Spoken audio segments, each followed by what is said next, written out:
Nous sommes le 17 septembre et nous enregistrons le 271e épisode des Techno. Comme toujours, deux chroniqueurs vont se partager l'abécédaire sur lequel repose notre revue de presse tech et web. Comme toujours, on aborde ici les sujets qui nous semblent intéressants, rien ni personne ne peut influencer nos chroniqueurs du jour. C'est ainsi que nous ne parlerons pas du Tour de France, pas plus que des propos du président français au sujet des Amish, de l'annonce de la PS5 ou de l'Apple Event de mardi, ou alors un petit peu, mais pas beaucoup et pas trop. Par contre, les bisbrouilles entre américains et chinois sur fond de TikTok, l'annonce de l'Oculus Quest VR2, une nouvelle faille Bluetooth ou le rachat de ARM par Nvidia, ça nous parle. Alors n'hésitez pas à réagir, à partager ou commenter cet épisode. N'oubliez pas de vous abonner si ce n'est pas encore le cas. Bonne écoute.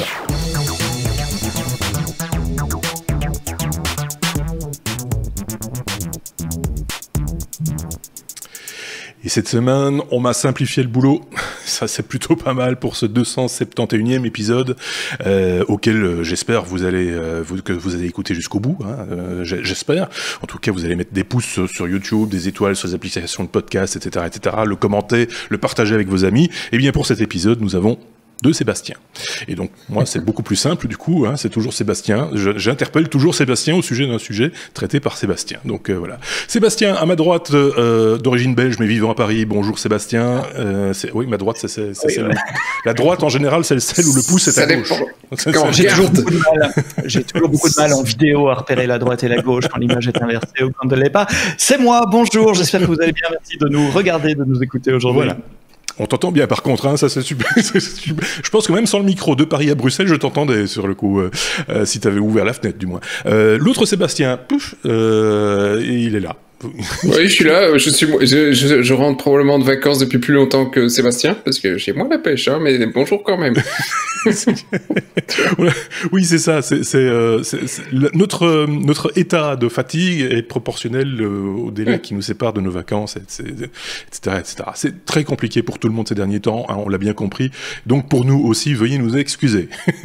J'ai envie de vous dire. On va dire merci à ceux qui nous ont laissé des commentaires, des fois très courts, la semaine dernière, tout au long de cette semaine.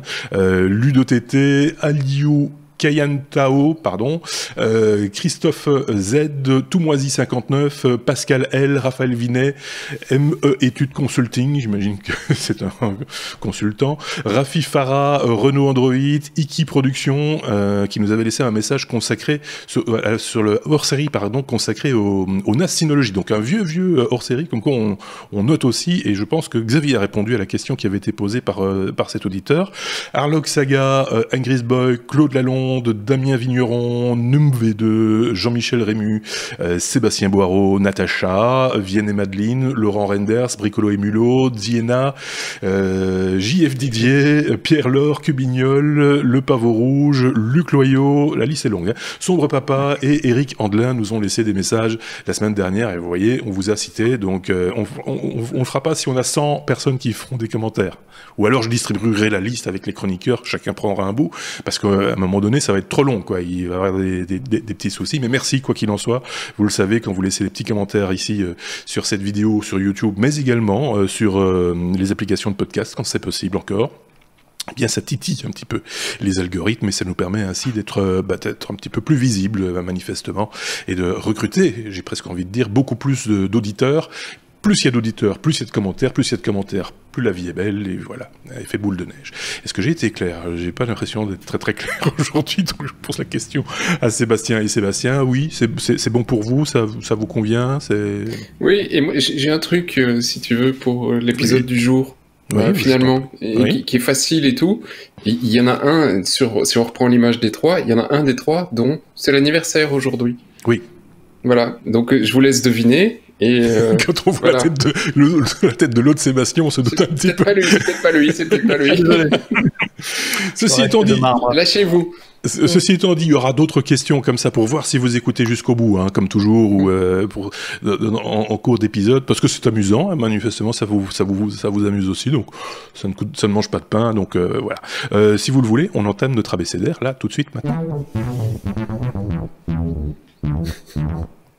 Grosse annonce, hein, c'est ce rachat de ARM. Enfin, on savait qu'ARM risquait de se faire racheter un jour, mais par Nvidia, ça c'était pas tout à fait clair non plus. Enfin, au moment où on en parlait, en tout cas, 40 milliards de dollars. C'est qui nous en parle? Je pense que c'est Sébastien.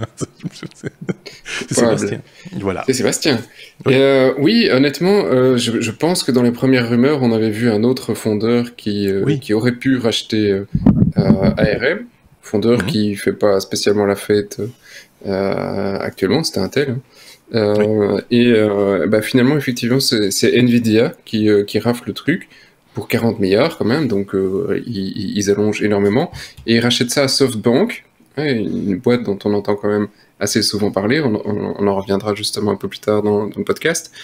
Et SoftBank qui avait racheté, il n'y a pas tellement longtemps, en 2016, ARM pour 32 milliards. Donc en 4 ans, ils ont gagné 8 milliards, c'est pas mal. 2 milliards par an, c'est un bon, c'était un bon calcul, un bon investissement. Alors voilà, ça peut faire quand même un peu peur le rachat d'ARM par Nvidia parce que Nvidia n'a pas tendance à vendre de la licence pour faire des produits comme ARM le fait. ARM, pour rappel, il ne produit aucun processeur et pourtant c'est les processeurs qu'on a tous dans nos téléphones, par exemple. Et donc il attribue des licences à des dizaines de sociétés qui vont eux-mêmes créer ces puces. Et donc ça c'est tout leur business model. Et Nvidia, Nvidia ils vendent ses processeurs, ses GPU. Et donc là, il n'est pas question que quelqu'un d'autre le fasse pour lui. Même si tu retrouves du Nvidia à toutes les sauces, mais ça reste toujours leur GPU qu'ils ont fait. Donc voilà, c'est des philosophies qui sont très différentes au niveau des sociétés. Ça aurait été encore pire au niveau Intel ou AMD, donc ça, c'est pas... mais au final... ça peut être intéressant quand même sur le chipset si Nvidia joue le jeu et qu'effectivement on peut récupérer des choses au niveau du GPU.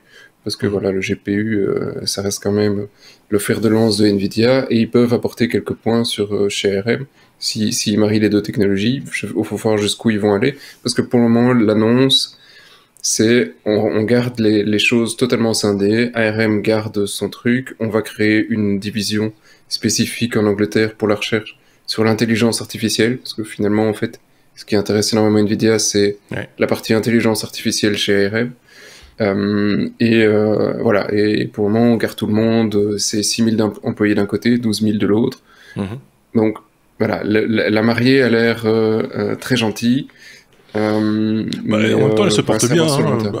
Elle se porte bien et elle rachète une société qui fait du bénéfice. Donc directement, c'est bon pour les EBITDA de Nvidia. Ils ont pas grand chose à perdre. Enfin, 40 milliards. Il va quand même falloir quelques années pour le récupérer. Oui, c'est un bon mariage. Pour eux, c'est certainement un bon mariage. Et surtout que c'est Apple qui sort sur plein d'ARM maintenant. Utiliser de l'ARM pour ses processeurs au niveau des machines, du desktop, et donc ça ne peut être que bon pour Nvidia aussi, qui se place chez plein de gens. Et ça, c'est un point qui est assez drôle finalement, c'est que Nvidia, via ARM, va fournir énormément de ses concurrents. Donc voilà, là, ils vont fournir quasi tout le monde avec ARM. Donc en un coup, ils ont une position qu'ils n'ont pas tout à fait l'habitude d'avoir jusque-là. Quand tu disais que ils vont mettre plusieurs années pour se rembourser, je voyais l'autre Sébastien faire une moue dubitative et même un nom de la tête. Explique-toi.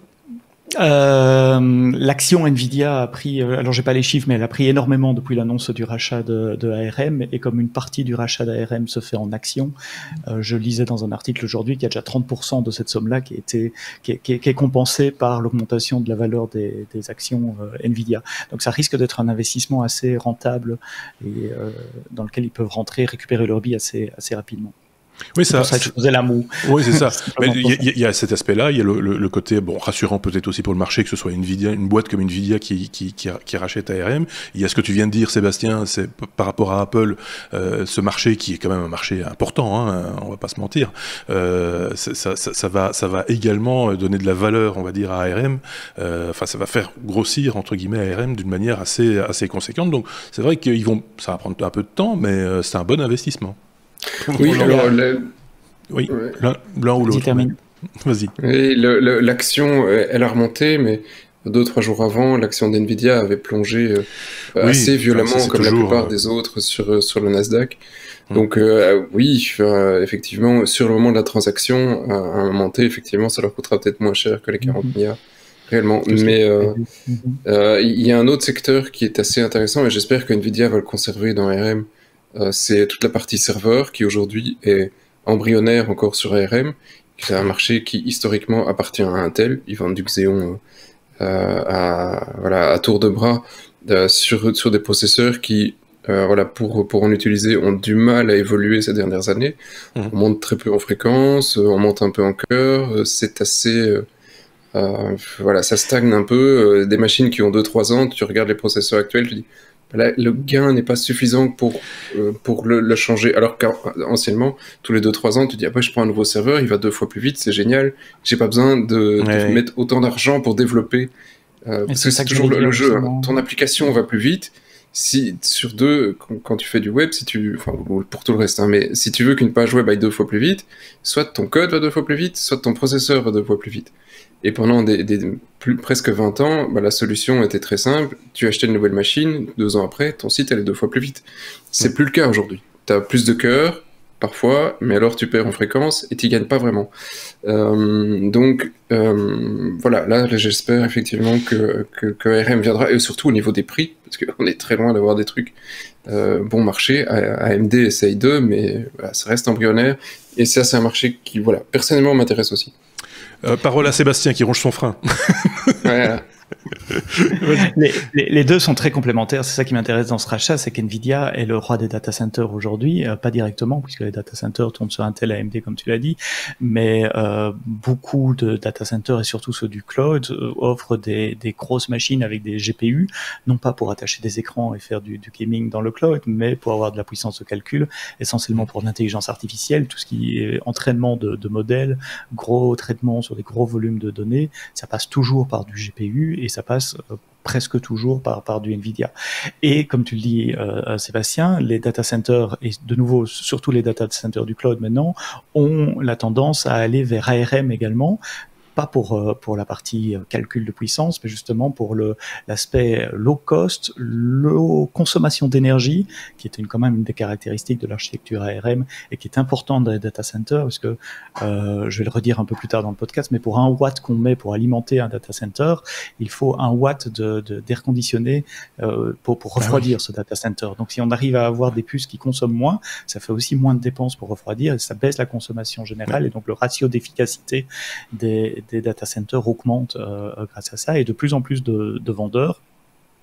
Amazon, pour pas le citer, introduit des puces ARM dans ces data centers pour rebalancer ce ratio coût-performance et de façon efficace en matière de gestion d'énergie. Et donc d'un côté, on a le haut de gamme NVIDIA avec des processeurs extrêmement chers, extrêmement puissants pour des usages dédiés, et ils étaient absolument pas présents dans l'autre côté, à l'autre bout de la chaîne, sur les petits processeurs qui consomment peu, qui fournissent moins de puissance, et donc ils arrivent à boucler un écosystème avec ce rachat d'ARM.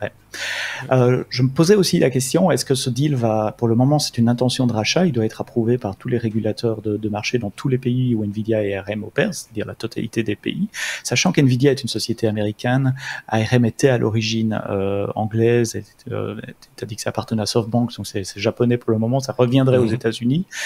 Comment ça va se passer avec la Chine? Est-ce que et le ban que l'administration actuelle aux États-Unis fait sur les technologies américaines vis-à-vis de la Chine, qu'est-ce qui se passera? Est-ce que s'il y a un deal NVIDIA-ARM, est-ce que le marché chinois pourra toujours être accessible à la fois à NVIDIA et à la fois à ARM? Pas sûr du tout, à regarder dans les semaines et dans les mois qui viennent. La question reste posée, j'ai presque envie de dire, affaire à suivre dans ce cas-là. Clairement, on va voir ce qu'NVIDIA va faire. Mais effectivement, là, ils ont un arsenal de processeurs en tout genre, qui est assez impressionnant. Je veux dire, voilà, ils ont cette possibilité-là, c'est quand même important aussi de le signaler. Sébastien, vous voulez peut-être rajouter un truc ou pas? Non, parce que sinon on est parti, je peux repartir sur le data center, on est parti pour un podcast spécifique sur un sujet. Ça va pas nous aider. C'est ça va pas nous aider. On pourrait faire à l'occasion un hors-série si vous le voulez. On peut se prendre un rendez-vous sur les data centers. On peut prendre tout de suite là un rendez-vous. J'ai mon agenda. Prenons rendez-vous à la lettre D. D comme data center. On va reparler data center. Ah oui, je vois. Effectivement, c'est prévu. Donc ça va revenir. Donc ok, ça va. De toute façon, je voudrais juste m'excuser d'avance. Je suis désolé, ça n'arrive jamais. Mais c'est du GPU AMD qui est à côté et il y a 3 gros ventilateurs qui ne s'allument jamais. Et là, en un coup, ils se mettent tous les 3 à fond. Donc voilà. On parle de si vous entendez un bruit de ventilateur, c'est moi, tu vois. Allez, on passe à la suite. C'est une des informations de cette semaine également concernant le Bluetooth, une nouvelle faille de sécurité dans le Bluetooth, mais apparemment c'est pas grave en soi. En tout cas, il faut pas paniquer, c'est ce que tu nous dis. En tout cas, Sébastien. Oui, parce qu'à force de parler de failles de sécurité, à chaque fois que j'apparais, chaque fois que vous voyez ma tête dans le podcast, vous allez dire, oula, finalement, je vais vivre dans un coffre, éteindre mes appareils et tout. Celle-là, elle s'appelle Bleza, Bluetooth Low Energy Spoofing Attack. Donc, le Bluetooth Low Energy, c'est cette catégorie de Bluetooth qui vous permet de vous connecter sur des appareils proches de vous, notamment, c'est ce qui est utilisé, mais ça n'a absolument aucun rapport avec la faille de sécurité pour les applications de tracking de Covid, mais c'est juste pour montrer qu'on peut faire un lien avec une autre actualité récente.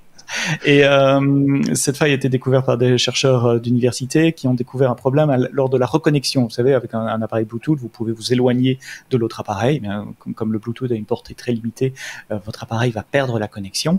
Et au moment où l'appareil revient dans le range du premier appareil, ils rétablissent la connexion sans qu'il soit nécessaire de faire un appairage des connexions parce qu'ils réutilisent des clés cryptographiques qui ont déjà été échangées. Donc, il est capable de se reconnecter. Et là, il y a un problème justement dans cette phase de reconnexion.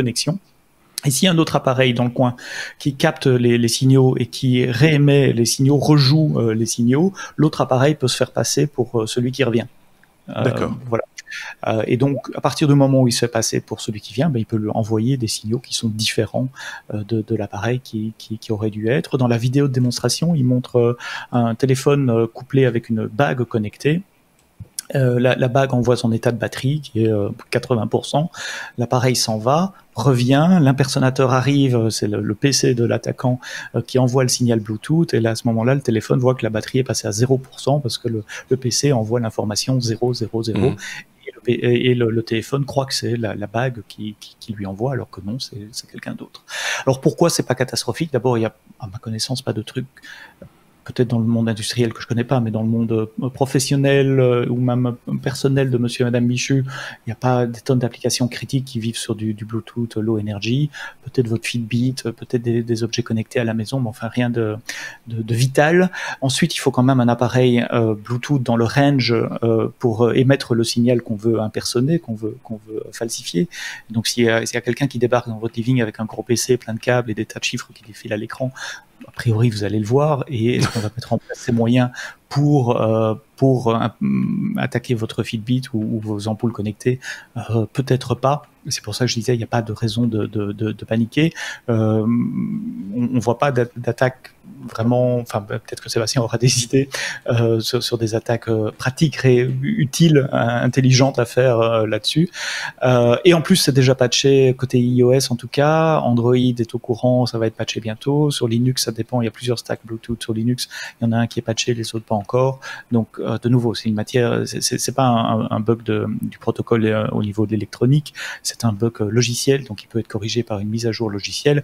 Et comme je suis certain, tous les gens qui écoutent les technos sont technophiles, je suis certain que vous tenez vos appareils à jour et vous avez les dernières mises à jour sur tous vos appareils. Donc a priori, vous n'avez pas trop à vous inquiéter de cette attaque-là. C'était juste pour dire que voilà, il y a des gens qui cherchent, des gens qui trouvent, et qu'avec un peu d'imagination et un peu de matériel, pas trop ici, apparemment c'est à la portée de tout le monde, et il y a moyen de faire parfois des choses amusantes dans des systèmes qu'on pense comme étant acquis, qui fonctionnent. Sébastien, parce que là on parle quand même, c'est une faille Bluetooth, mais ça veut dire que tout appareil Bluetooth quelque part est impacté, mais comme tu l'expliquais, c'est peut-être pas nécessairement, il faut pas nécessairement pas paniquer. L'autre Sébastien, qu'en pense-t-il? Voit-il un usage intéressant à en faire? Un petit truc rigolo? Je réfléchissais comme ça, alors au niveau domestique, pas directement, effectivement, aller envoyer le poids de ton voisin avec 10 kilos de plus à Fitbit, ça peut être drôle, mais fondamentalement, ça change rien, tu vois. Mais ce serait drôle, n'empêche. Par contre, il y a quand même des endroits où le Bluetooth est utilisé de manière plus industrielle et plus problématique. C'est sur des lecteurs de smart cartes et sur du paiement. Parce que sur du mobile, ça se fait alors plus aux États-Unis qu'en Europe, mais ça se fait en Europe aussi, j'en ai déjà vu. C'est petit lecteur de cartes qu'on balance derrière un iPad et on va te faire ta transaction comme ça. C'est en Bluetooth, donc voilà, faites gaffe, mettez à jour. Ouais. Oui, c'est ça. Il vaut mieux quand même faire la mise à jour parce qu'il peut y avoir des trucs sensibles. Moi, je pensais au truc, je sais pas si on s'en sert encore, si ça existe encore, qu'Amazon avait produit les dots où on poussait sur le bouton pour avoir passer si on peut commander la place du voisin. Mais... Oui, c'est ça. Tout d'un coup, le voisin se retrouve avec un 30 tonnes devant la porte. C'est pour les couches culottes. Quelqu'un s'est amusé à perturber le signal Bluetooth du bouton. Ça peut être gênant aussi. Voilà, ça peut s'expliquer, mais ça peut être très très gênant sur l'instant, on va dire ça. C'est 10 à 15 mètres à la portée de Bluetooth, donc ça oui, mais 10 à 15 mètres. Moi, 10 à 15 mètres, moi, je vois des devices Bluetooth de mes voisins sur mon ordinateur. Hein, je les vois, ils sont là. Donc voilà. Oui, en appartement.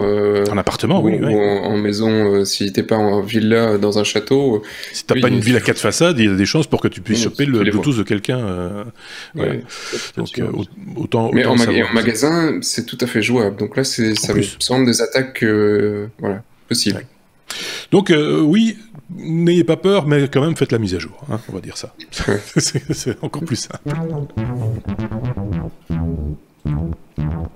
Ça fait longtemps qu'on n'a pas parlé de crypto-monnaie dans ce podcast crypto. Quand une seule société fait la pluie et le beau temps, c'est forcément toujours Sébastien qui en parle. Ça devient un peu... On dirait que c'est un running gag un peu inutile, mais je suis désolé, je vais pas les appeler Popol et Jean-Jacques, quoi. Je veux dire, c'est Sébastien, c'est comme ça. Sébastien B. C'est B. Oui, et alors c'est un sujet crypto, mais alors pour un point, en fait, c'est un site de news que j'aime encore assez bien et qui pourtant est très très engagé et pas toujours objectif sur certains points. Donc il est très allez, je veux dire un petit peu trop engagé parfois. Donc mais en attendant, il y a certains points qui sont intéressants à lire, mais voilà, ça c'est la mise en garde. Faut quand même parfois aller s'informer ailleurs aussi sur ce qui se passe. Donc c'est croiser l'information, comme on dit. Croiser l'info sur le Coin Tribune. Et c'est toujours très intéressant parce que le gars va très loin et il fait toujours des très longs articles. Et ici, il en fait un effectivement sur SoftBank que je vous engage à aller lire parce que je ne vais pas vous faire tout l'article et je fais un mini résumé. Mais si vous avez 5 minutes, allez jeter un œil au site. Et donc effectivement, il explique tout ce qui s'est passé sur les derniers mois avec société dont on a parlé dans un premier sujet, SoftBank, qui est donc effectivement une boîte japonaise. Voilà, après, il y a un petit peu de paranoïa derrière aussi, hein, mais pas que. Hein, c'est donc une boîte japonaise qui a en cash plus de 132% du PIB japonais. Donc c'est pas une petite société, hein, elle-même elle a de quoi couler Apple, enfin oui, presque Apple aussi, Apple, Facebook, comme elle en a envie. Et selon certaines investigations, c'est grâce à SoftBank que des boîtes comme Tesla, Apple, Microsoft, Google, Facebook ont aujourd'hui la cote qu'elles ont en bourse.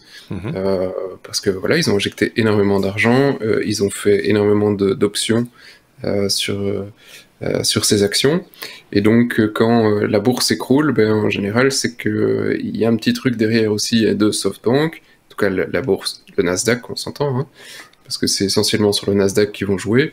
Et quand ils clôturent toute une série de positions sur un Tesla, Tesla s'éclate lamentablement en quelques minutes.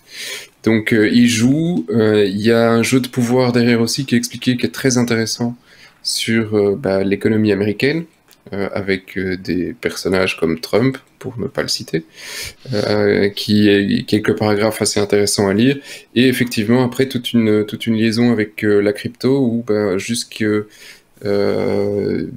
y a peu, tout ce qui est tendance haussière ou baissière du Nasdaq a une influence quasi toujours immédiate sur le Bitcoin et sur d'autres coins. Le Nasdaq monte, la crypto monte, c'est un petit peu moins le cas ces derniers mois, ça va plus se lier à l'or. Voilà, ça c'est un petit peu le truc, c'est un peu le truc de science-fiction, enfin pas de science-fiction, non, le feuilleton policier, si vous voulez, pour essayer de comprendre avec un peu d'histoire mêlé au truc. C'est un peu le dessous des cartes, comme on a l'habitude de dire. Le dessous des cartes, de ce qui se passe, et pour comprendre un petit peu réellement ce qui se passe, parce que la bourse ne s'éclate pas parce qu'on a envie qu'elle s'éclate. Si elle s'éclate, c'est qu'il y a eu un mouvement. Et voilà. Je vous laisse lire pour le reste sur l'article. Honnêtement, je vous enjoins. Il y a quelques autres trucs parfois assez intéressants. Mais mettez un sens critique à vos lectures quand même.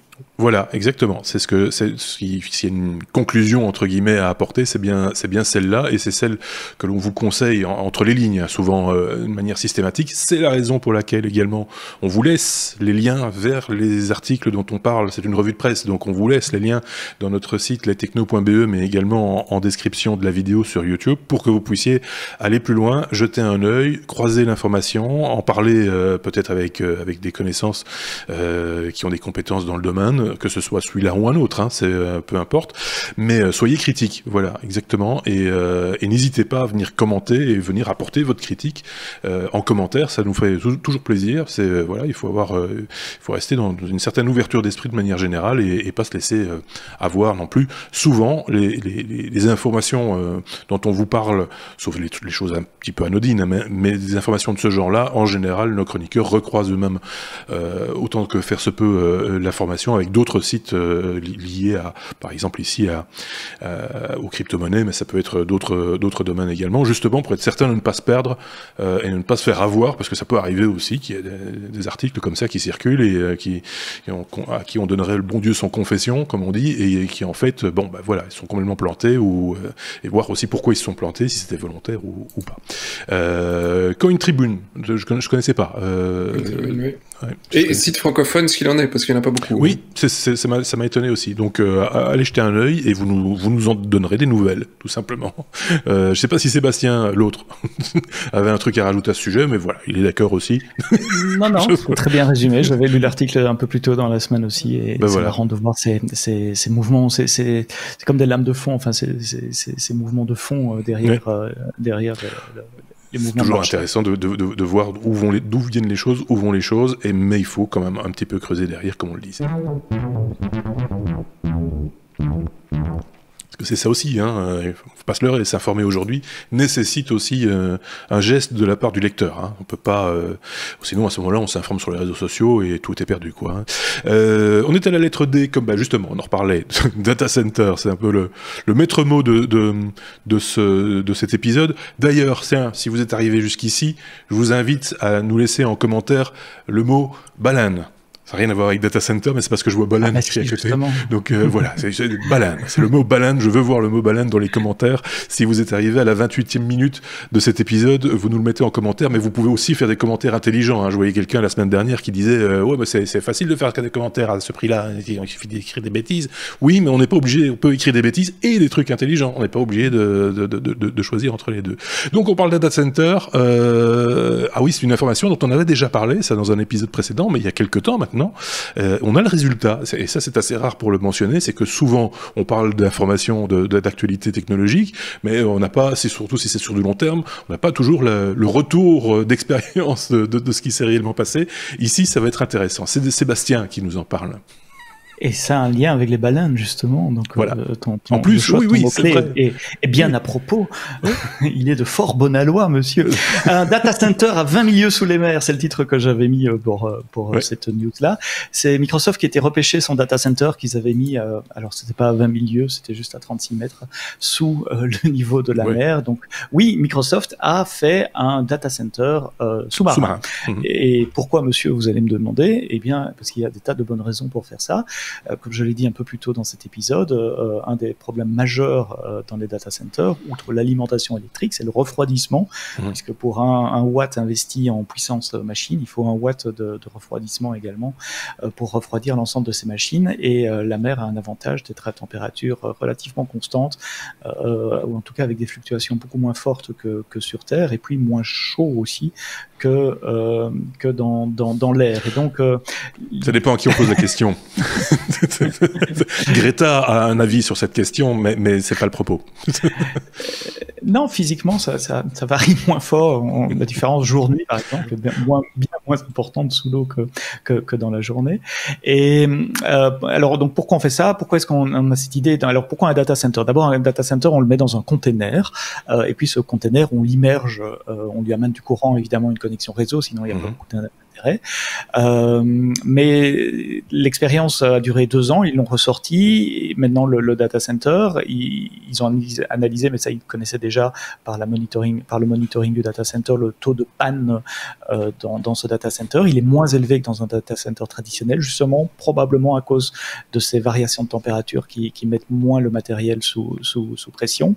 Et puis, il est beaucoup plus vert, même s'il est bleu sous l'eau, mais beaucoup plus green en termes d'électricité, puisqu'il faut moins d'électricité pour alimenter le bébé, enfin pas tellement pour l'alimenter, mais surtout pour le refroidir. Là où un data center traditionnel aujourd'hui peut être alimenté avec une combinaison solaire et vent, il y a toujours une connexion au grid pour compenser évidemment les moments où il n'y a pas assez de soleil et pas assez de vent. D'après ce que j'ai lu ici, ils ont réussi à l'alimenter entièrement sur de l'énergie sans carbone, l'énergie soit solaire, soit vent, puisqu'il y a une consommation plus faible en courant qu'un data center traditionnel. Donc ça pourrait être une solution d'avenir, comme les data centers se multiplient, que ce soit Google, Microsoft, Amazon, pour ne parler que des plus grands. Il y a des centaines et des centaines de data centers à alimenter aujourd'hui, à refroidir également. Il faut évidemment qu'ils soient suffisamment fiables, parce que l'aspect serviciabilité, je suis certain que ce soit un mot français. Enfin, on va pas changer un serveur aussi facilement quand il est à 38 mètres sous la mer que s'il est dans un container sur un parking lot quelque part. Marcel, il faut aller changer le disque dur de la machine, de la baie numéro machin, etc. Je prends mon masque et mes palmes, mais j'y vais. Là, en plus, allez voir le site web parce qu'il y a des photos du truc et je crois que j'ai mis le lien vers The Verge, mais sur le lien, dans cet article, il y a le lien vers la page de Microsoft. Il y a encore plus de photos où on voit l'intérieur quand ils ressortent les serveurs des racks, c'est assez impressionnant. Je voulais juste aussi dire que c'est pas une idée nouvelle. J'ai eu la chance de travailler pour une société qui n'existe plus, qui s'appelle Sun Microsystems, qui a inventé des tas de choses dans l'espace du data center et du computing. Et à l'époque, déjà, on mettait des data centers dans des containers. Pourquoi? Pour pouvoir les assembler en un endroit. Et puis ces containers, c'est une unité standard de livraison, que ça soit sur un camion, sur un train, ou sur un bateau, on peut mettre ces containers, les déplacer assez facilement. Les containers maritimes, comme on les appelle. Exactement, c'est de ceux-là que je parle, ces grands containers. Google aussi fait ça. Je pense que leurs data centers sont construits sur ce modèle-là aussi. Alors pas tous, mais certains oui. Amazon aussi. On peut préparer toutes les machines dans un container et puis l'envoyer avec un camion ou un train. Et je schématise un peu, mais globalement il arrive, on le met au sol, on branche le courant, on branche le réseau et hop. Oui, il y a la clim et tout est intégré et même je pense les solutions d'extinction d'incendie, des choses comme ça sont déjà prééquipées. Voilà. Et chez Sun on les mettait en mer aussi, mais au-dessus de la mer, pas en dessous. Je pense pas qu'on avait fait d'expérience sous la mer. Si quelqu'un se souvient du contraire, dites-le nous dans les commentaires. Mais on les mettait sur la mer pour une autre raison. Là, c'était pour se protéger des tremblements de terre en Californie et autour de San Francisco. On avait remarqué qu'un data center sur un bateau dans un container allait survivre à un tremblement de terre et donc offrait une meilleure stabilité en cas de problème je sais pas quoi. Enfin, voilà. Géo truc, machin. Mais voilà, c'est vrai qu'il faut penser à tout et il faut prévoir des situations des fois qui peuvent nous paraître comme ça complètement folles et voilà. Moi, je pense qu'il ferait bien enfin, il y a moyen, à mon avis, de faire coup double avec le data center immergé, c'est de récupérer des huîtres. Parce que quand on voit la tête du conteneur, enfin parce que c'est un espèce de tube, hein, pour ceux qui n'ont pas l'image, c'est un espèce de tuyau boulonné, voilà. C'est moins la forme d'un conteneur du coup que d'un morceau de pipeline, quoi, en gros. Mais quand on a vu, on l'a vu il y a 2 ans quand on l'a plongé, il était tout blanc avec un joli logo Microsoft, etc. Quand on le remonte, il est dégueulasse. Tu te dis mais c'est vraiment dégoûtant ce truc. C'est dans la mer, quoi. Voilà. Je sais pas si Sébastien en pense quelque chose, je le sens un peu dubitatif sur cette question-là. Est-ce qu'on chipoterait pas un petit peu trop? Est-ce que ça a vraiment un intérêt? Est-ce que si on met tous les data centers au fond de l'eau, est-ce qu'on va pas faire monter d'abord le niveau de l'eau et puis la température des mers? Voilà. Mais ouais, sans déconner, maintenant, est-ce que localement, on va dire, est-ce que l'écosystème n'en est pas perturbé, quoi? On peut se poser la question. Clairement. C'est un truc étudié, effectivement. Globalement, le niveau des mers, ou la température. Mais localement, autour du truc, oui, probablement. La faune marine est très sensible aux variations de température. On en parle par exemple par rapport aux éoliennes qu'on met en mer, etc. Donc il n'y a pas de raison qu'on n'en parle pas au sujet de cette exploitation-là. Sébastien? Oui, à l'époque on en avait parlé, je pense, peut-être retrouver l'épisode, on avait été assez positif, parce que c'est vrai que l'ERCO c'est une bouffe, un truc qui bouffe de l'énergie à mort, ouais. Même si je visitais, tu vois, c'est les coïncidences, un data center cet après-midi, et au niveau air conditionné, enfin refroidissement, les solutions étaient comment dire, à la pointe de la techno que pour pouvoir proposer quelque chose qui ne consomme pas non plus un avion de chasse. D'ailleurs, effectivement, l'ERCO, cette année, ils ont réellement dû l'utiliser que quand on était en vague de chaleur, sinon, globalement, il n'y avait pas de refroidissement majeur. Et pourtant, dans les salles, il faisait parfait.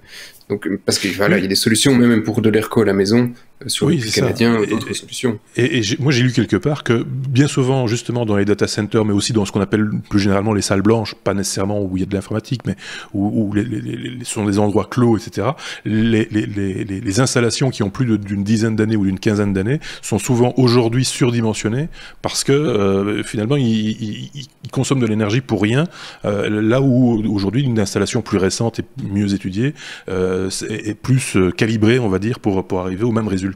Et donc consommerait moins. Donc ça, c'est aussi l'évolution des choses, comme les voitures qui consomment moins qu'hier. Alors, par contre, deux points. Le premier, effectivement, comme toi, j'ai une certaine émotion pour le gars dont le serveur a craché et qui voulait faire une récupération de son disque et qui a dû attendre 2 ans qu'on le ressorte. Là, effectivement, j'espère pour Microsoft qu'ils avaient des solutions de backup, parce que c'est quand même un point qui est pénible, hein, le service sur des machines qui sont pas disponibles. Donc là, mais non, en tant que ça tech, marche pas comme ça. Ça marche plus comme ça maintenant. Dans un data center moderne, un disque dur qui meurt, c'est normal, tout est repliqué. Oui, c'est normal. Oui, mais ça soulève une question, Sébastien S. par rapport à Sébastien B. C'est que effectivement, tu parles de redondance, etc. Ça veut dire qu'il va falloir avoir plus de place quelque part, pour arriver au même résultat, puisque quand on a accès à la machine, on peut se dire, on peut faire l'économie, on va dire, de cette redondance, puisqu'elle est accessible et qu'il y a du personnel, etc.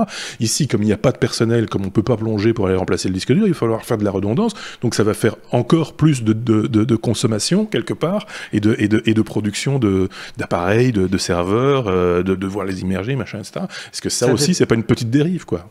Ça dépend du taux de panne des différents équipements, et dans l'article justement, Microsoft explique qu'ils ont moins de taux de panne avec ce data center sous-marin que dans un data center terrestre, et ils expliquent ça justement avec la meilleure stabilité des températures, qui met moins de pression sur les composants matériels. Ouais, mais enfin, quand la vie de ton entreprise en dépend, est-ce que tu fais aujourd'hui ce pari? C'est la question qu'on peut se poser. Perso, je le fais pas, comme je le fais pas sur le cloud, mais c'est un débat qu'on peut avoir pendant des heures, sur lequel effectivement... D'où l'idée du hors-série ou de la série de hors-série consacrée au data center. Mais après, il y a un autre endroit sur lequel, si on veut de la fraîcheur, il y en a un autre qui est hyper stable, il faut creuser. Voilà. couche géothermique dès que tu descends. Oui, il faut pas trop creuser non plus. Hein, non, mais en dessous, ça, sinon, à quelques mètres, oui, dans le noyau. Après, ça chauffe. Hein. Là, c'est stable aussi, mais c'est pas très pratique. J'en ai jamais vu des data centers enterrés, tiens. Je sais pas si ça existe. Si, ça existe. Il me semble dans des pays nordiques, ils ont recyclé des anciennes bases de sous-marins ou des anciennes, en tout cas, des structures construites militaires enterrées pour y placer des data centers. Et je me demande même si Pirate Bay n'a pas installé certains de ses serveurs dans ce genre d'endroit. Je peux me tromper, mais si de votre côté vous avez l'info, une fois de plus, n'hésitez pas à la partager, que nous ne mourions pas complètement idiots d'ici là. Sébastien pour la réplique. Sébastien. Non, je pense qu'on a fait le tour du sujet. Non, on a fait le tour du data center. Ok. On va pas refaire le résumé à chaque fois. Parce que ça va devenir un peu embêtant. On vous renvoie vers les épisodes précédents, en tout cas ceux où Sébastien était présent pour parler de Epic, ce feuilleton de la fin de l'été et qui maintenant amorce l'automne également manifestement. Il y a une petite mise à jour sur cette saga à apporter tout de même, Sébastien. Oui, effectivement, je comptais pas faire le résumé. Vous pouvez aller écouter les podcasts des dernières semaines, sinon ça va s'allonger d'épisode en épisode. Oui. Mais donc dans la guerre Apple et Epic qui a bien commencé, qui est bien en route, les deux derniers faits de guerre depuis les 2 dernières semaines, depuis la dernière fois que j'étais là, je crois, c'est Apple c'est conforté, j'en perds mon français. Apple a suivi la décision de justice qui les obligeait à maintenir le compte d'Epic pour Unreal Engine, mais ils font des petites rétaliations sur le côté, l'air de rien. Ils ont supprimé l'accès à Sign In with Apple, vous savez, cette solution de single sign-on qui vous permet de rentrer dans des applications tierces avec votre username et password de iCloud d'Apple. Ce service, j'allais dire cette technologie, c'est plutôt un service, n'est plus accessible à Fortnite. Donc il n'y a plus moyen de s'identifier sur Fortnite et à Epic en général, pardon. Il n'y a plus moyen de s'identifier dans les jeux Epic avec Signing with Apple. Bon, c'est un peu mesquin, je trouve. C'est un peu t'auras pas ça, non.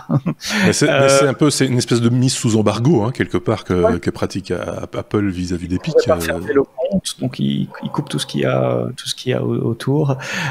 Et Apple, la meilleure défense, c'est l'attaque. Donc vous savez que Epic a attaqué Apple en justice. Donc Apple attaque Epic en justice également. Ça me faisait rire aussi, parce qu'ils estiment que Epic a rompu son contrat. Le contrat, c'est les terms and conditions qu'on accepte quand on est développeur de publier sur l'App Store. Ils ont rompu volontairement le contrat et portent atteinte et réputation à la plateforme Apple et à l'App Store.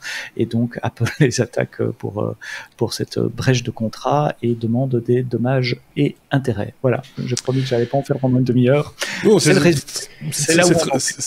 très bien. Peut-être que Sébastien avait un commentaire à faire. Tu as suivi l'affaire un petit peu aussi, j'imagine, de près ou de loin, mais voilà, tu as une petite opinion à partager, sans doute. Oui. Oui, alors il faut se battre. N'oublions pas qu'on fait aussi un peu du son. Donc, oui, mais je me suis dit que tu allais commenter, mais tu vois. Non, je peux pas tout commenter non plus. C'est de la guerre, tu vois.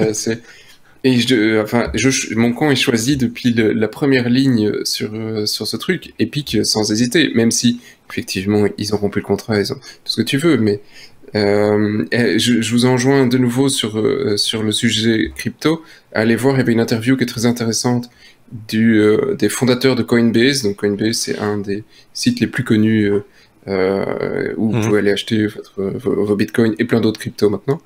Et donc qui expliquait toutes les limitations qu'ils avaient sur l'écosystème Apple, parce que sinon effectivement ils allaient se prendre, soit c'était interdit par Apple, soit c'était 30% de taxes, alors quand tu es en train d'acheter des produits financiers, tu vas pas acheter une action et donner 30% à Apple, ça n'a aucun sens. Et donc il y a toute une série de points qui sont problématiques au niveau crypto. Voilà, c'est du protectionnisme, c'est tout ce qu'on veut, et donc allez jeter un œil. C'est pas les seuls à râler, Epic, mais les autres jusqu'ici râlent publiquement mais ne font rien.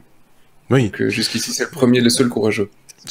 Oui, parce qu'ils ont sans doute la force, ce qu'on disait il y a 2 semaines, on va pas tout répéter non plus, mais c'est un peu parce qu'ils ont, eux, le poids maintenant utile pour pouvoir le faire. C'est pas les petits, même s'ils se regroupaient, ils y arriveraient pas. Et ce bras de fer est intéressant à ce niveau-là. C'est qu'il va falloir à un moment donné qu'Apple accepte qu'il y ait peut-être un dégressif sur ces 30% pour que les plus gros n'aient pas 30% sur ce que gagne Epic. C'est énorme par rapport aux petits développeurs, entre guillemets, comme on le disait, qui a besoin d'une structure pour commercialiser son application, etc. Et qui, 30% finalement pour lui, c'est pas grand-chose. Enfin, c'est pas grand, c'est toujours beaucoup, mais ça lui permet d'exister, entre guillemets. Ici, les comptes sont biaisés, quoi. Et je ne sais plus qui d'entre vous ou un autre chroniqueur dans l'équipe me faisait remarquer que tout le monde, manifestement, n'est pas logé à la même enseigne, parce que tout le monde ne paye pas les 30% pour différentes raisons. Et donc, forcément, il y a déjà des coups de canif dans le contrat par rapport à certains tiers, et pourquoi pas pour Epic. Enfin, voilà, c'est des questions. Mais alors, il y a un seul autre gros acteur qui a quand même tenté de faire un petit coup à Apple, c'était Facebook, qui, sur une mise à jour de son app, avait mis une mention, parce que c'était pour faire des dons sur une œuvre de charité, je pense, un truc comme ça. Il y a certaines actions sur l'application Facebook où vous pouvez, vous devez payer. Et comme ça passait par le service Apple, Facebook mettait, il y a 30% qui vont être prélevés, mais par Apple.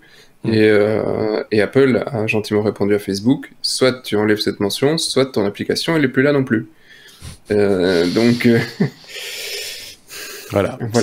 Même la transparence est refusée par Apple. Et ça, c'est ce que je trouve, en dehors du 30% qui est choquant d'une certaine manière, c'est du business. Mais la transparence... je comprends pas. Quand tu donnes de l'argent, tu as le droit de savoir où il va. Oui, c'est vrai. Ouais.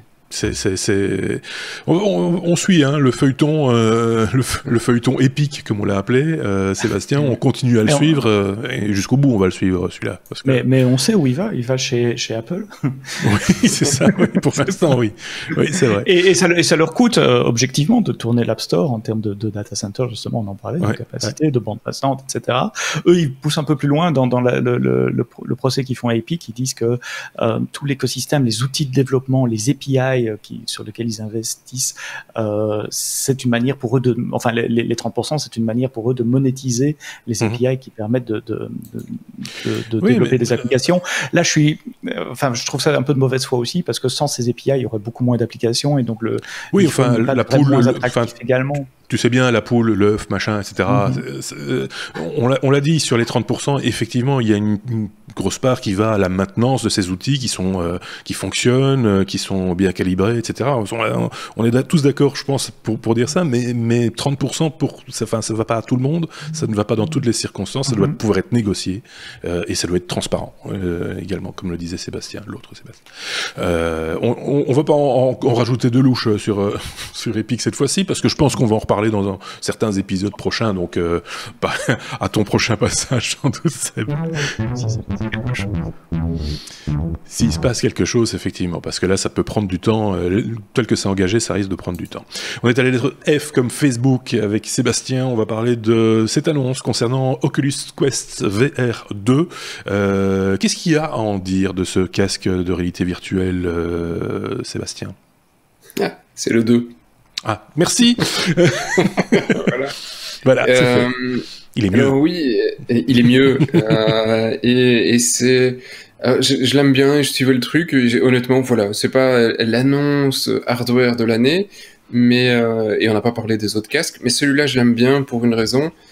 C'est le fait qu'il soit autonome. Et donc, c'est un point qui est assez chiant sur de la VR, c'est de devoir te trimballer ton PC qui est, pour pouvoir générer l'image, parce qu'au final, ce n'est qu'un casque qui affiche le truc, ou tu es obligé de te taper un câble, et machin. Donc, c'est toujours assez gênant. Le Quest, le premier du nom, avait enlevé cette contrainte par rapport au Rift qu'Oculus avait sorti comme étant son premier casque, avec plein de capteurs que tu devais mettre. Eh bien non, le Quest, il y avait 0 capteur à installer, tout était dans le casque. Ouais. Et donc le Quest 2 reste sur le même principe. Ils ont fait une grosse évolution au niveau du CPU. Donc CPU, GPU, on gagne pas mal de puissance. On gagne aussi beaucoup en résolution d'image, où c'est une des meilleures sur le marché. on perd un tout petit peu sur d'autres points sur l'image parce qu'ils sont passés de l'OLED au LCD RGB. Il y a des points positifs et négatifs. Voilà, il y a à boire et à manger. Mais on est quand même à du 1832 x 1920 pour chaque œil.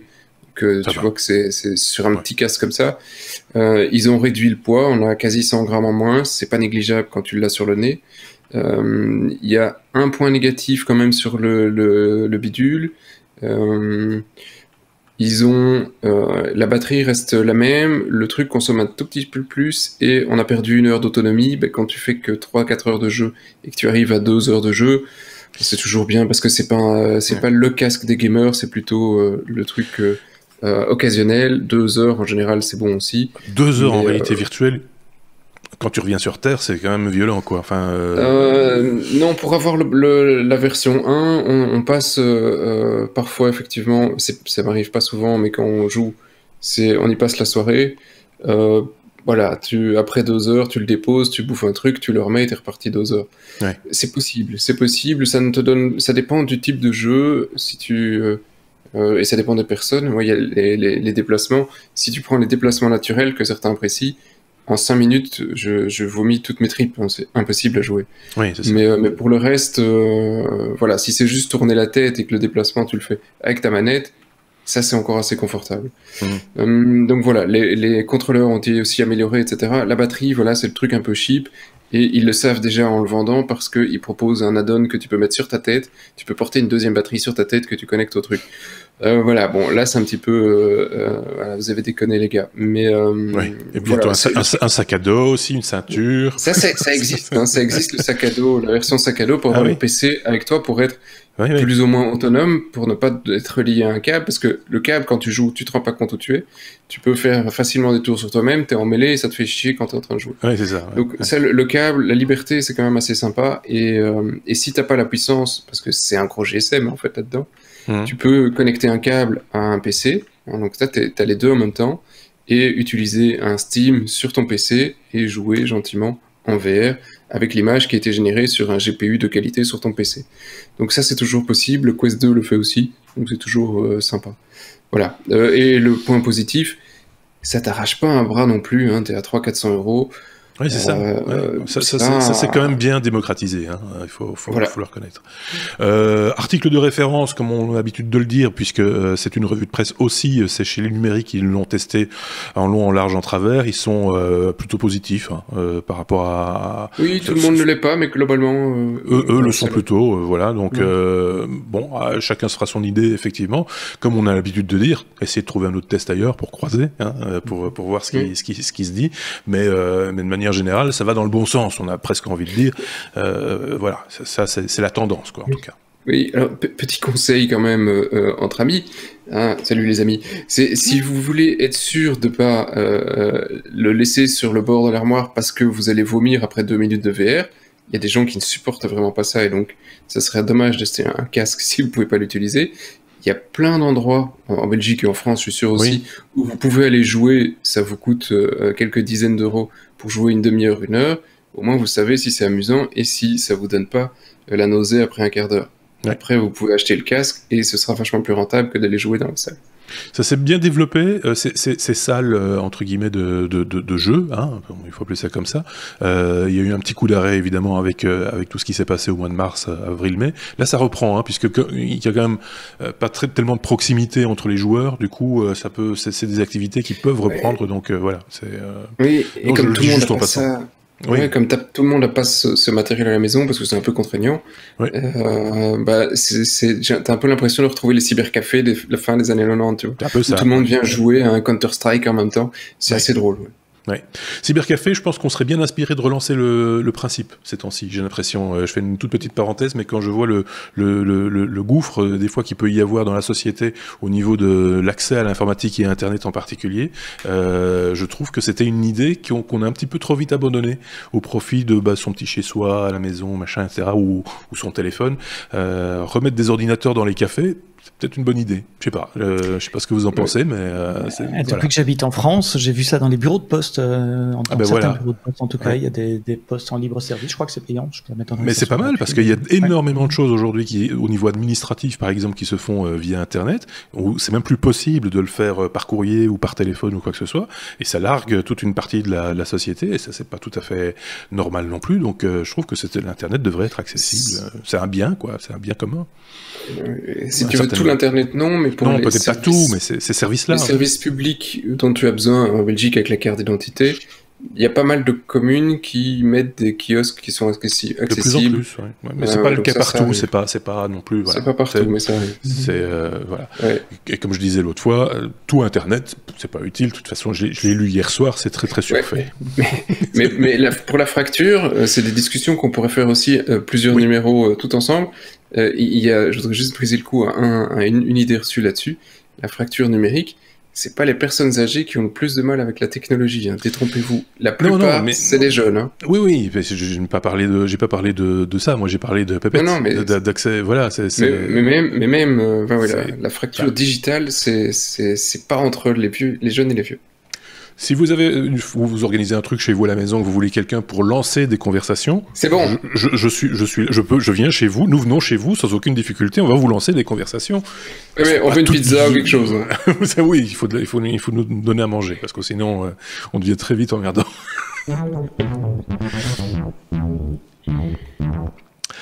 iOS 14, on est à la lettre I dans cet épisode. Oui, il y a eu on le dit comme ça en passant quand même, un Apple Event, comme on dit maintenant, cette semaine, puisque c'est plus en direct, c'est enregistré. J'ai pas eu l'occasion de le regarder, je m'étais promis de le regarder parce que ceux qui avaient vu le précédent sous ce format avaient dit que c'était bien fait, machin, etc. Je pense que c'est toujours aussi bien fait, mais j'ai pas eu l'occasion de le regarder. Je bossais un petit peu ce soir-là. Et donc, voilà, c'est juste pour dire ça. Par contre, ce que j'ai pu regarder, ce sont nos confrères youtubeurs et autres podcasteurs qui faisaient des couvertures en direct de cet event. Et je suis tombé, je ne citerai pas de nom évidemment, mais à un moment, j'ai tenu exactement 27 secondes où, en prenant des têtes un peu particulières, je sais pas, de têtes un peu constipées ou de chiens qui chient, enfin je sais pas très bien quoi, en parlant par exemple de la largeur des bords d'un iPad, on a l'impression que c'était la fin du monde, que c'était un truc extraordinaire. Je me suis dit que là, on avait touché le fond, de manière générale. S'il n'y a rien à en dire, il n'y a rien à en dire, ne vous forcez pas, quoi. Voilà. Ce que vous avez relevé, en tout cas toi, Sébastien, ce que tu as relevé, c'est iOS 14. Ouais, je sais pas pourquoi cet Apple Event, il est passé un peu inaperçu, j'ai l'impression, ou je sais pas, ou peut-être. Pourtant, il y avait du monde qui le suivait en direct, pour rien. Mais même mercredi, j'ai pas vu passer plein de news, etc., comme c'est l'habitude. Et puis tout le monde s'attendait à voir l'iPhone 12 et ils en ont pas parlé. Oui, en plus. Les gens sont un peu restés sur leur faim. Donc rien d'extraordinaire, nouvelle Watch, nouvel iPad. Le seul truc qui a retenu mon attention, c'est ce que j'ai installé ce matin, c'est iOS 14, et donc pour les quelques millions d'utilisateurs, dizaines de millions d'utilisateurs iPhone, c'est une nouvelle version majeure. Alors j'entends déjà les anti-Apple ou les Android fanboys qui vont me dire ouais, ils ont copié, etc. C'est vrai qu'à ce stade-ci, ça joue dans les détails, hein, on n'est plus dans l'innovation énorme, mais des petits détails que moi j'aimais bien sur Android et qu'il n'y avait pas sur iPhone, donc c'est bien de les voir arriver sur iPhone, pour être honnête.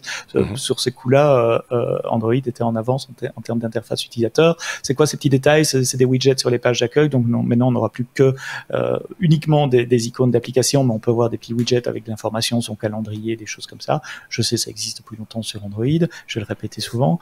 Dans e-message, que moi j'utilise énormément, la possibilité de répondre à un message et donc d'organiser des conversations par fil de conversation. Je sais, ça existe depuis longtemps sur WhatsApp, je sais, Slack fait ça, etc., mais enfin ça arrive sur e-message. Possibilité de nommer une personne, de taguer une personne dans une conversation de groupe aussi pour qu'ils reçoivent une notification. Qu'est-ce qu'il y avait d'autre encore de sympa? Ah oui, il y a une nouvelle application de traduction. Donc vous pouvez parler, Siri fait la reconnaissance vocale et vous traduisez en anglais, en espagnol. Vous pouvez jouer avec l'accent. J'ai essayé un peu cet après-midi entre l'accent anglais européen et l'anglais simplifié américain. Ça donnait relativement bien. J'ai montré ça à mon épouse, elle m'a dit ouais. Il y a ça sur Google Translate depuis longtemps. Ok, bon, d'accord. Quoi d'autre? Moi, celle que j'aime le plus, elle est en dessous de la scène, on ne la voit pas. je parle pas de la rivière ici dans la ville où j'habite, mais je parle de iOS 14, puisque iOS 14 bloque les trackers, on en a parlé dans l'épisode précédent, donc je vais pas tout le topo, mais s'il y a des applications qui utilisent des librairies de code, d'analytique, iOS 14 va empêcher à ces librairies de fonctionner correctement, donc on pourra plus vous suivre d'application en application. Ce qui est plutôt pas mal, hein, il faut le reconnaître. Ce qui a fait dire à Mark Zuckerberg que c'était la fin de la publicité, que c'était un drame, etc. On en avait déjà parlé. Oui. Ouais. Voilà, ça prend assez longtemps, c'est 2 gigas à télécharger, ça pose pas trop de problème chez moi, mais après il y a encore 1 heure d'installation, je sais pas ce qu'il fait pendant ce temps-là. Il nettoie, il polie. Il mine des bitcoins. Sébastien, tu n'as pas eu l'occasion non plus de la suivre, cette présentation? Non. Mais tu as une petite opinion? J'ai une petite opinion, je l'ai installé aussi, parce que même si je joue sur de l'Android, j'ai un iPad, et il m'a pas fallu 1 heure pour l'installer, ça a été très vite, voilà, comme d'habitude. Après il me casse la tête sur certains points, est-ce que tu veux mettre ton pouce? Non, lâche-moi, mais tu dois quand même lui dire au moins 5 fois, donc il arrête de t'emmerder.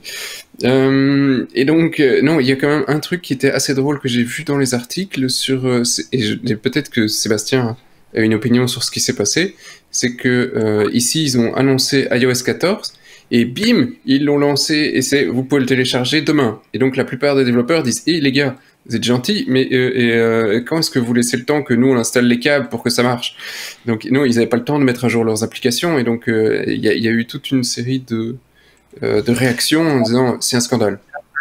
Ça a râlé un peu. J'ai oublié d'en parler, merci de me rappeler ça. C'est vrai qu'entre le moment où en général la Golden Master, donc l'image binaire finale qui va être distribuée au client, est distribuée au client, et le moment où elle est disponible pour les développeurs, il y a quand même quelques semaines pour que les développeurs puissent tester leur application sur cette version finale. Et ici, ils ont annoncé la Golden Master à la keynote, donc elle a été disponible pour les développeurs mardi soir, et aujourd'hui, on enregistre, nous sommes jeudi matin, paf. Donc les développeurs ont eu 2 jours pour tester la Golden Master. Maintenant, pour être honnête, ils ont quand même accès au bêta depuis le mois de juin. La bêta est disponible à tous les développeurs, et les grosses sociétés l'ont déjà depuis avant le mois de juin. Donc c'est vraiment juste pour tester que l'application continue de fonctionner, qu'il n'y a pas eu de bug introduit entre la dernière bêta et la Golden Master. Mais oui, ça a râlé un peu à cause de ça, et c'est une manière un peu inhabituelle de faire de la part d'Apple également. Ok, bon, rien à rajouter sur les bords des iPads, des choses comme ça. Et c'était un petit peu, c'était la fin du monde, hein, je vous jure, c'était terrible. Nicolas, N comme Nicolas, on va aller comprendre pourquoi. On va parler de camion, un camion électrique. Et quand on parle de Nicolas, on pense Tesla, forcément aussi un petit peu. Donc Seb, tu vas nous remettre toutes les pièces du puzzle en place, sauf peut-être le moteur.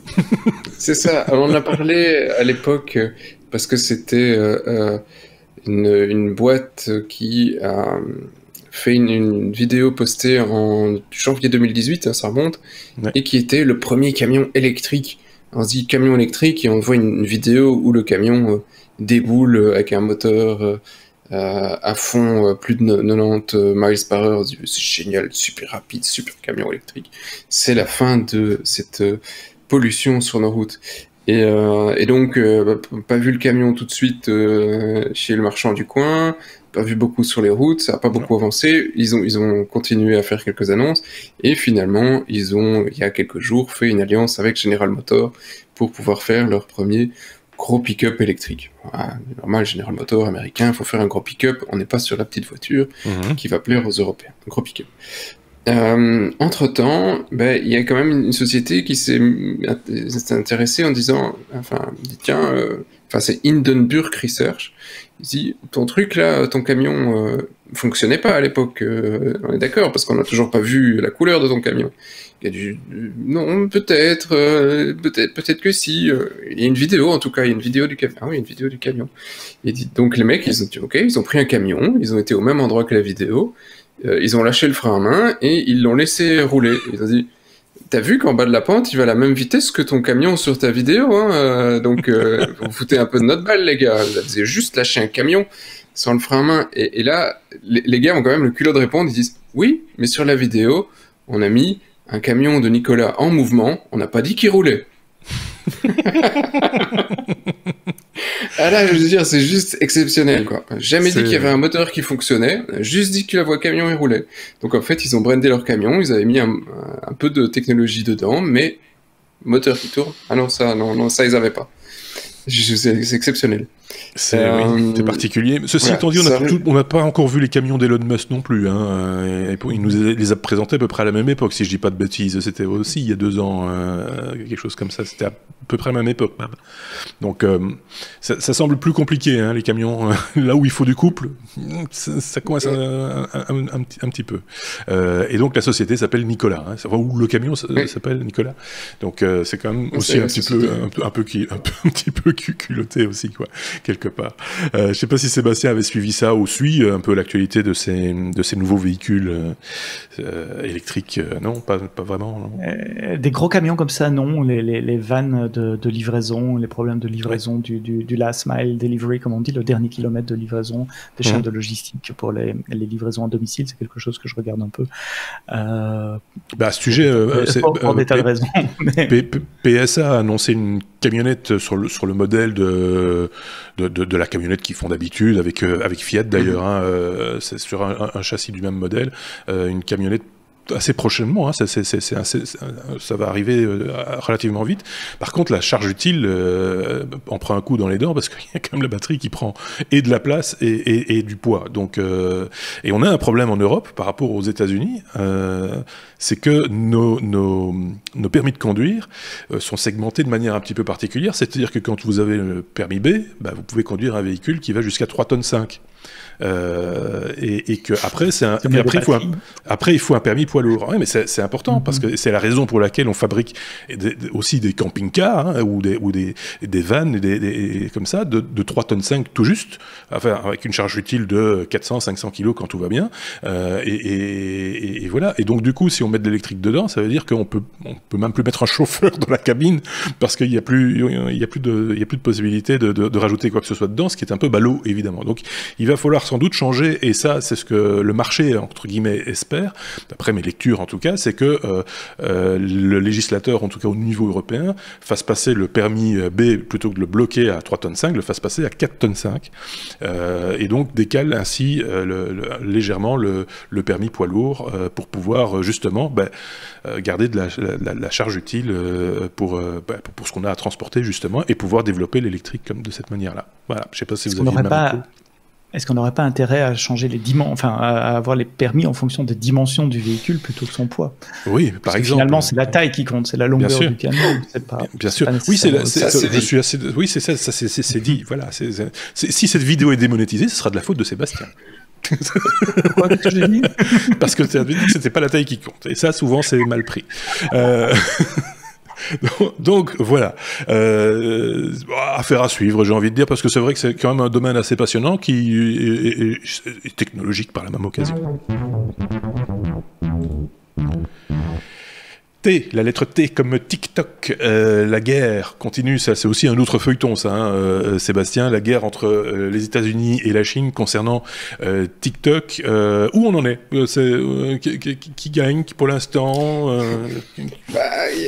Alors, au moment où j'avais préparé mes sujets pour le podcast, c'était ça va plus se faire. Et puis, au moment où je relisais mes articles, maintenant, ça va se refaire. Et donc, je t'avoue que j'ai un peu de mal à suivre. J'espère que ça va se clarifier. De toute façon, la date est proche pour ce que Trump avait annoncé sur l'interdiction de TikTok aux États-Unis, s'il n'était pas sous souveraineté américaine, grosso modo c'est ça, on rachète ou on ferme. Oui. Et donc ça a été Microsoft avait fait le premier pas en disant je rachète, et puis ils ont été dégagés par ByteDance, la boîte qui gère donc TikTok. Le CEO de TikTok aux États-Unis a démissionné. Puis finalement, c'est Oracle qui a dit finalement, moi, ce truc, ça m'intéresse. Les gars de TikTok ont dit oui, ByteDance, pourquoi pas. Oracle, ça a l'air intéressant. Spécialement, j'aurais pas vu Oracle directement dans un truc de social media. Ils disent ah oui, mais ça nous intéresse beaucoup. Il y a beaucoup de données, beaucoup d'intelligence artificielle, tous les trucs derrière. La vidéo, on s'en fout, mais c'est la technologie qui nous intéresse. Ok. Et en même temps, les Chinois ont signé une nouvelle loi, enfin, ils ont voté une nouvelle loi en disant non, mais ce genre de technologie, il est hors de question qu'on le vende à une société autre que chinoise. Pour le moment, j'avoue que je sais pas trop si le deal Oracle-ByteDance va se faire ou pas, si les Chinois vont mettre leur veto, si l'application va être coupée aux États-Unis. Dans le deal alors c'est une info d'il y a quelques heures, hein, dans le deal proposé avec Oracle, qui n'est pas encore l'aval du président américain, ça je trouve ça toujours assez hallucinant, que le président américain vienne se mêler des affaires d'une société. Oracle aurait même accès au code source de l'application, ce qui n'était pas prévu dans le deal avec Microsoft. Donc voilà, on saura dans les prochains jours si l'application est interdite aux États-Unis, s'ils ont un petit délai, ou si finalement on trouve une solution. Oui, ou si on va vraiment au bout de l'idée, parce que c'est assez rigolo. C'est le géant de la tech avait reçu 45 jours pour mener à bien les discussions. Je rappelle quand même que dans les élections américaines, c'est dans moins de 50 jours. Donc la donne va encore changer. Hein. À un moment donné, il faut être clair que voilà, parce que ça part quand même d'une bisbrouille entre guillemets à la Trump. Hein. Le fait que ces présentations, enfin je sais plus comment on appelle ça, ces grandes réunions où il fait venir tous les gens qui vont de toute façon voter pour lui, avait été un flop monumental parce que manipulé par TikTok ou par les gens qui sont sur TikTok, on n'en sait rien, mais bref. Donc voilà, il s'est un peu fâché tout rouge et il a dit c'est pas américain ce truc-là. Non, c'est le CEO qui est américain, mais la boîte est chinoise. Comment ça, elle est chinoise? Et c'est là qu'il s'est énervé. Voilà. Et donc, relisez l'article qu'on vous a mis, relisez l'autre article tout à l'heure sur SoftBank, et vous commencez à connecter quelques trucs. Hein, ça commence à... Alors, est-ce qu'il n'y a pas la théorie du complot, hein, mais... Ouais, est-ce qu'il n'y aurait pas un peu de 5G aussi là-dedans? Un peu de 5G, c'est fort possible. Un peu de vaccin contre le Covid, un peu de terre en tout cas, ils nous écoutent. Ça, c'est sûr, ils nous écoutent. Oui, c'est ça. Mais est-ce qu'ils nous entendent? T'as pas vu la belle transition que je t'avais faite? Laquelle? Celle-là? Oui, mais non. Alors, oui, mais non, mais je sentais la transition venir, mais elle n'était pas si évidente que ça, donc il fallait un petit peu. Une saisie d'AirPods contrefait à New York. C'est dans le oui mais non. Le oui mais non, je le rappelle pour ceux qui nous découvrent et qui arrivent jusqu'ici. Le oui mais non, c'est un peu l'actualité improbable, l'information improbable, technologique mais improbable, rigolote, cocasse, voilà, toutes sortes d'adjectifs vont très très bien au oui mais non. Et donc cette histoire d'AirPods, les deux Sébastien ont traité le sujet chacun de son côté sans savoir que l'autre allait en parler, donc je les ai réunis dans le oui mais non tous les deux. Ils ne parleront pas ensemble. Partagez-vous l'actualité, les enfants, amusez-vous. Ça commence par Sébastien B. Je laisse sa parole. Ah d'accord, Sébastien S alors. Bon, eh bien l'histoire se passe à New York cette semaine, où les agents de la douane américaine, ce qu'on appelle les Feds, annoncent fièrement sur Twitter avoir saisi plus de 2000 Apple AirPods en provenance d'Hong Kong, valeur totale retail près de 400 000 US dollars, donc 350 000 euros à peu près à la louche, hein, peut-être un peu plus. Sauf que, je te laisse terminer Sébastien, sauf que... Ah bah oui, sauf que c'est pas des contrefaçons, c'est des écouteurs, des mince, du coup j'ai plus le nom, des OnePlus Buds, tout à fait officiels, et alors, donc c'est absolument rien de contrefaçon. Par contre ça y ressemble, bah oui, il y en a plein qui y ressemblent, mais ça n'a rien à voir, et je trouve, mais la réaction de OnePlus sur Twitter, elle était juste exceptionnelle. Les mecs ont posté effectivement une réponse à l'article où on dit « Ah, on a saisi plein de trucs contrefaits d'Apple » et dit « Hey, rendez-nous-le !» Rendez-nous. Juste rendez-nous. C'est à moi. Je trouve c'est juste, voilà, c'est plein d'humour. Bon, maintenant, en attendant, ils n'ont pas leurs marchandises, mais... exceptionnel. Donc, comme quoi, il faut pas faire des trucs qui ressemblent. Il faut se démarquer. Oui, enfin, il y a rien qui ressemble plus à des écouteurs que d'autres écouteurs, surtout sans fil, quoi. Je veux dire, ils sont pas obligés d'être blancs dans des petites boîtes chargeables. Ah, mais le blanc, Apple n'a pas inventé le blanc, tu vois. Oui, c'est ça. Il faut à un moment donné, il faut remettre les pendules à l'heure. Je suis de mauvaise foi. Ou alors on fait un débat. Hein. Le blanc est-il du chef de... La couleur d'Apple. Est-ce qu'Apple... non, mais ça ressemble. Convoquons ceux qui savent, les podcasts qui ne traitent que d'Apple. C'est une question de bord. Ça doit être les bords. Est-ce que sur les bords, ils ne ressemblent pas un petit peu à ceux d'Apple? C'est ça aussi le truc. Il y a un douanier qui a dû se faire engueuler quand même. Oui, mais le truc, ça me fait penser à une remarque que m'avait fait un jour un journaliste quand je faisais déjà des podcasts à l'époque et je parlais régulièrement de smartphone. Et ce journaliste, très sérieusement, m'avait demandé pourquoi je parlais tout le temps de smartphone. Est-ce que je ferais pas bien toujours de parler d'iPhone parce que ça, les gens comprennent. Et donc, il y a pour certaines personnes, il y a pas, c'est juste des iPhones. C'est toujours des iPhones. Ça s'appelle toujours iPhone et c'est toujours Apple. Et donc, j'imagine que dans le chef du monsieur qui a fait le contrôle, il a vu la petite boîte, il s'est dit, qu'est-ce que c'est que cette histoire? Et il n'y a pas la pomme dessus. Ça ressemble. S'il n'y a pas la pomme dessus, c'est pas bon. Voilà. On est arrivé au même résultat. C'est un petit peu particulier quand même. Hein. Faut bien le reconnaître, les gens qui ont la main lourde comme ça. Ou alors c'est un petit peu calculé. On ne sait pas non plus. OnePlus, c'est chinois, non? Une coup de com'. C'est un truc de SoftBank derrière? Ouais, complot. Je suis à peu près certain de ça. Oui, c'est assez. J'étais en train de rechercher, tu voyais peut-être mes yeux qui circulaient, j'étais en train de rechercher un truc. J'ai déjà eu une histoire similaire comme ça en France où les douanes avaient saisi un maillot de foot sans étiquette qu'ils avaient trouvé un peu bizarre et ils l'avaient confisqué et détruit alors que c'était un maillot de l'équipe de France 1998 dédicacé, renvoyé d'une personne à l'autre. J'ai quand même une question. Les OnePlus, c'est pas en Bluetooth? Et oui, c'est bizarre ça. Et la faille de sécurité, etc. Ouais. etc. Ouais. Abonnez-vous à ce podcast si vous l'avez apprécié. N'hésitez pas également à vous abonner à cette chaîne YouTube si vous avez aimé. Mettez la petite cloche pour recevoir des notifications quand il y a un nouvel épisode. Il n'y a que 10% d'entre vous qui êtes abonnés, qui avez cliqué sur la petite cloche. J'ai regardé ça il n'y a pas tellement longtemps. On est également sur les réseaux sociaux. Je vois des fois des messages passer sur Twitter par exemple, où vous réagissez également. Vous êtes évidemment bienvenus par tous les chemins possibles et imaginables. On vous a posé une petite question dans cet épisode de nous poster un mot. Je suppose que ceux qui ont entendu le mot ont posté en commentaire ce mot. Je propose que le dernier mot pour voir si vous êtes arrivé à la fin de cet épisode soit buds. On va voir toutes les orthographes possibles et imaginables.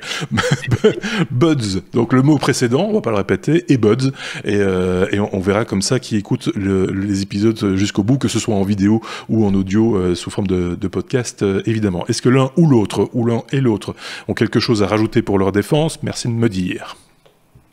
6 de D, bonne journée. Pardon, j'ai pas entendu, t'as été coupé. 6 de D, c'était toujours lié au OnePlus avant 6 en anglais, ça veut dire prendre. Oui. Donc 6 de D, profitez de la journée. D'accord, c'était le plan langue. On appelle ça le plan langue. des technos. Seb, un truc à rajouter ou non? Oui, merci, au revoir. Merci, au revoir. Bonne en nuit. Français dans le texte. Bonne nuit, bon jogging à ceux qui font du jogging en nous écoutant. Bon courage aussi. À très bientôt. Salut.